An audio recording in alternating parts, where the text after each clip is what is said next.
আসসালামু আলাইকুম। দেশের সংবাদে আপনাদেরকে স্বাগত জানাচ্ছি। আমি আদিবা সুলতানা শারমিন। শুরুতেই জানিয়ে দিচ্ছি শিরোনামগুলো। জাতিসংঘের অধিবেশনে যোগ দিতে যুক্তরাষ্ট্রের পথে প্রধান উপদেষ্টা। সফরসঙ্গী বিএনপি, জামাত, এনসিপির 6 নেতা। আজ থেকে শুরু হচ্ছে উচ্চ পর্যায়ের বৈঠক। অভিন্ন দাবিতে চলমান আন্দোলন কাছাকাছি আনছে ইসলামী দলগুলোকে। রাজপথ থেকে আসতে পারে নির্বাচনী জোট গঠনের ঘোষণা। সর্বোচ্চ ছাড় দিতে রাজি জামাল। নির্বাচনের আগে এবারও খেলাপি ঋণ পুনঃতফসিলের সুযোগ দিচ্ছে বাংলাদেশ ব্যাংক। প্রতিষ্ঠানের আড়ালে যেন রাজনৈতিক সুবিধার ঢাল না হয়, সেদিকে কঠোর হওয়ার পরামর্শ অর্থনীতিবিদদের। উচ্চ মাধ্যমিকের বইও আসছে পরিবর্তন। যুক্ত হচ্ছে শহীদ রাষ্ট্রপতি জিয়াউর রহমানের স্বাধীনতার ঘোষণা। স্থান পাবে 3 বিতর্কিত নির্বাচন। সঠিক ইতিহাস উপস্থাপনার তাগিদ। এবং যুক্তরাজ্য, কানাডা, অস্ট্রেলিয়ার পর স্বাধীন ফিলিস্তিন রাষ্ট্রের স্বীকৃতি দিল পর্তুগাল। মাইলস্টোন আখ্যা নেতাদের দ্বিরাষ্ট্রনীতি বাস্তবায়নে শান্তি ফেরার আশা। জাতিসংঘ সাধারণ পরিষদের অধিবেশনে যোগ দিতে নিউ ইয়র্কের পথে প্রধান উপদেষ্টা ডক্টর মোহাম্মদ ইউনূস। রাত 1:40 তাকে বহনকারী বিশেষ ফ্লাইট ঢাকা ত্যাগ করে। স্থানীয় সময় সোমবার বিকেলে জন এফ কেনেডি আন্তর্জাতিক বিমানবন্দরে পৌঁছাবেন সরকার প্রধান। এদিকে কয়েক ঘন্টা পর শুরু হচ্ছে বিশ্ব নেতাদের অংশগ্রহণে জাতিসংঘের উচ্চ পর্যায়ের বৈঠক। পররাষ্ট্র উপদেষ্টা তৌহিদ হোসেন জানিয়েছেন, বিশ্ব নেতাদের সামনে অন্তর্বর্তী সরকারের বিভিন্ন এজেন্ডা তুলে ধরবেন ডক্টর ইউনূস। নিউ ইয়র্ক থেকে হাসানুজ্জামান সাকির রিপোর্টে বিস্তারিত। জাতিসংঘের সাধারণ পরিষদের অধিবেশনে যোগ দিতে বাংলাদেশ সময় রোববার রাতে নিউ ইয়র্কের উদ্দেশ্যে রওনা হন প্রধান উপদেষ্টা ডক্টর মোহাম্মদ ইউনূস। সফরসঙ্গী হিসেবে আছেন অন্তর্বর্তী সরকারের 6 উপদেষ্টা সহ বিএনপি, জামায়াত ও এনসিপির নেতারা। প্রধান উপদেষ্টার সফরের অগ্রবর্তী দলের নেতৃত্ব দিচ্ছেন পররাষ্ট্র উপদেষ্টা তৌহিদ হোসেন। দুদিন আগেই তিনি নিউ ইয়র্কে এসে পৌঁছান। রোববার জাতিসংঘে বাংলাদেশের স্থায়ী মিশনে সময় সংবাদকে পররাষ্ট্র উপদেষ্টা বলেন, অন্তর্বর্তী সরকার তার বিভিন্ন কার্যক্রম ও পদক্ষেপ বিশ্ব দরবারে তুলে ধরবে। সেটা আপনারা তখন জানতে পারবেন যে এক্স্যাক্টলি কি। এটাতে তো ন্যাচারালি তার সরকারের যেই এজেন্ডা সেটা সম্বন্ধে উনি বলবেন, আন্তর্জাতিক বিষয়ের উপরে উনি বলবেন, এগুলিতে থাকবেই। পররাষ্ট্র উপদেষ্টা জানান, 26 সেপ্টেম্বর জাতিসংঘে বাংলায় ভাষণ দেবেন ডক্টর ইউনূস। পরদিন অভিবাসীদের সমাবেশে বক্তব্য রাখবেন। অধিবেশনের সাইডলাইনে জাতিসংঘ মহাসচিব অ্যান্টনিও গুতেরেস, পাকিস্তানের প্রধানমন্ত্রী শাহবাজ শরীফ সহ কয়েকটি দেশের রাষ্ট্র ও সরকার প্রধানের সাথেও বৈঠক করবেন সরকার প্রধান। দেখা হবে মার্কিন প্রেসিডেন্ট ডোনাল্ড ট্রাম্পের সঙ্গেও। এমনিতে যুক্তরাষ্ট্রের প্রেসিডেন্টের সাথে তো একটা বিরাট যেটাকে করবে, এছাড়া কিন্তু যুক্তরাষ্ট্রের প্রেসিডেন্টের সাথে কখনোই দ্বিপাক্ষিক হয় না। এই একটা রিসেপশন দেন যেখানে সবাই হাজির থাকে, সেখানেই তার সাথে দেখা হবে, হয়তো একটু সৌজন্য বিনিময় হবে, সেটা হতে পারে। এবছর জাতিসংঘের 80তম বার্ষিকী। এ উপলক্ষে উচ্চ পর্যায়ের বৈঠকে যোগ দিচ্ছেন বিভিন্ন দেশের রাষ্ট্র ও সরকার প্রধান।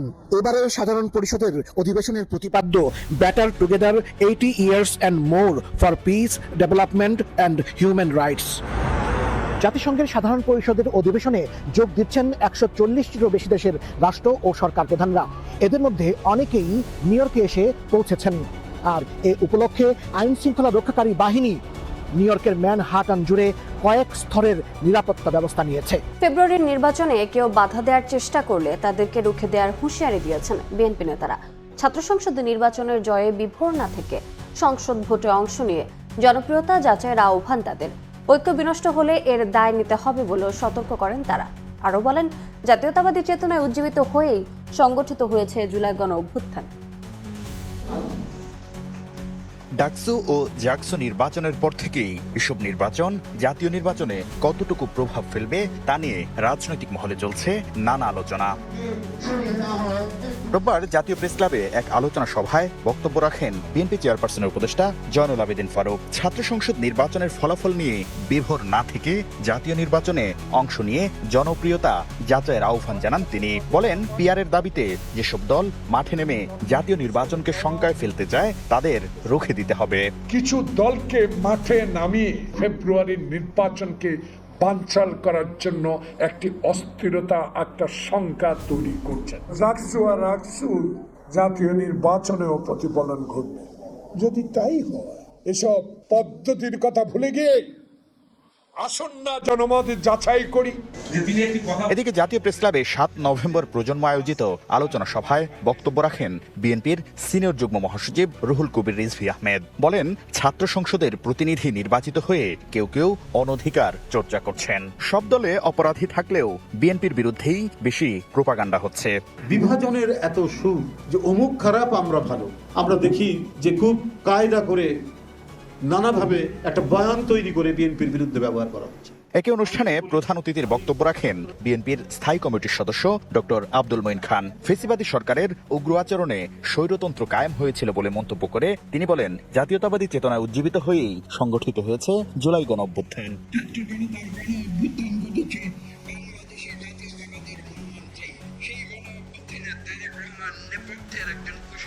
ফেসিবাদের পুনরুত্থান ঠেকাতে জাতীয়তাবাদী আদর্শে উজ্জীবিত হয়ে সবাইকে ঐক্যবদ্ধ হওয়ার আহ্বান জানান বিএনপি নেতারা। পিআর পদ্ধতিতে নির্বাচন সহ নানা দাবিতে আন্দোলনের মাঝে প্রাথমিক জোটের ঘোষণা দিতে পারে ইসলামী দলগুলো। তবে এটি চলমান আন্দোলনে বড় দলগুলোর আচরণের উপর নির্ভর করছে বলে মনে করেন কয়েকটি সংগঠনের নেতা। আর জোট গঠনে সর্বোচ্চ ছাড় দিতে রাজি বলে জানিয়েছেন জামাত সেক্রেটারি জেনারেল। বিস্তারিত শফিক মুন্সির প্রতিবেদনে। জুলাই সনদের আইনি ভিত্তি, পিআর পদ্ধতিতে নির্বাচন সহ বিভিন্ন দাবিতে কর্মসূচি নিয়ে রাজপথে বেশ কয়েকটি ইসলামী দল। রাজধানী ও বিভাগীয় শহরে আলাদা আলাদা বিক্ষোভ সমাবেশ ও মিছিল করেছেন দলগুলোর নেতাকর্মীরা। প্রায় অভিন্ন দাবি নিয়ে আন্দোলনের মধ্যেই এবার আলোচনায় ইসলামী দলগুলোর নির্বাচনী জোট প্রসঙ্গ।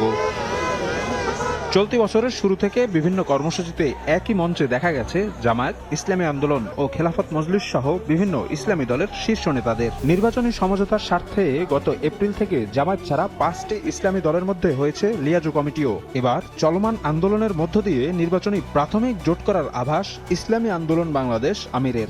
ইসলামী সমমনা দলগুলো অর্থাৎ ইসলামী পক্ষে একটা বাক্স, আর সাথে সাথে যারা দেশপ্রেমিক রয়েছে তাদেরকে নিয়ে নির্বাচনে আমরা একটা সমঝোতা করা এই সিদ্ধান্ত এবং ঘোষণা আমাদের আগেই আছে। তারই একটা বর্তমানে যে যুগপথের মতো যে আন্দোলনগুলো চলছে তারই কিন্তু একটা বাস্তবতা, এটা আপনি বলতে পারেন। এদিকে আন্দোলনের মাঠ থেকেই প্রকাশ্যে আসতে পারে জোট, এমন দাবি বাংলাদেশ খেলাফত মজলিস মহাসচিবের। তবে অন্যরা বলছেন, বড় দলগুলোর আচরণের উপর অনেকটাই নির্ভর করছে জোট গঠনের সম্ভাবনা।